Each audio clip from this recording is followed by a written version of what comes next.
चलिए बात करते हैं गैलेक्टस की ओरिजिन पर।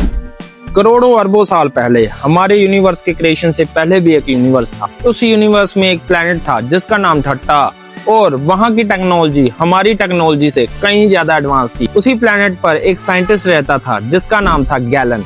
गैलन ये फिगर आउट कर लिया था कि उनका प्लेनेट बिग बैंग के चलते हुए डिस्ट्रॉय होने वाला है और ये डिस्ट्रक्शन कॉस्मिक लेवल पर होगा, यानी उनका सारा यूनिवर्स खत्म हो जाएगा। इसलिए गैलन अपने साइंटिस्ट दोस्तों की एक टीम बनाता है और एक स्पेसशिप लेकर वहां जाता है जहां से इस कॉस्मिक लेवल के डिस्ट्रक्शन की शुरुआत हुई थी। गैलन चाहता था कि इस तबाही का कोर ढूंढकर इसे पूरी तरह से खत्म कर दिया जाए ताकि उनका यूनिवर्स बच जाए। लेकिन जब गैलन इस डिस्ट्रक्शन का कोड ढूंढ लेता है तो जिस बात का डर था वही होता है। गैलन के सारे साथी मारे जाते हैं, लेकिन गैलन किसी तरह से कोर में पहुंच जाता है और उस कोर में उसे सेंटिएंट बीइंग मिलते हैं जो कि इस डिस्ट्रक्शन के जिम्मेदार थे।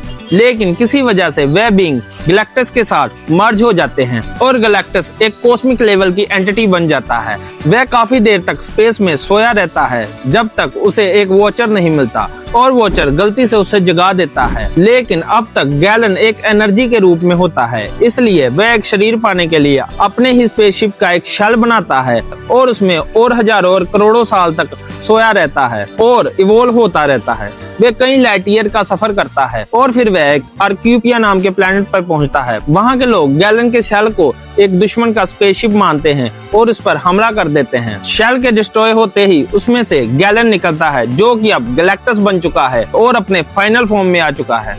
इतनी देर तक इवोल्व होने की वजह से उसमें एनर्जी की काफी कमी आ जाती है और वह अपने सामने पड़े आर्क्यूपिया प्लेनेट की एनर्जी को एक झटके में ही कंज्यूम कर देता है, जिससे वह प्लेनेट पूरी तरह से डिस्ट्रॉय हो जाता है। सो ये थी गैलेक्टस की ओरिजिन्स। अगर आपको ये वीडियो पसंद आई हो तो वीडियो को लाइक करें और चैनल को सब्सक्राइब करें।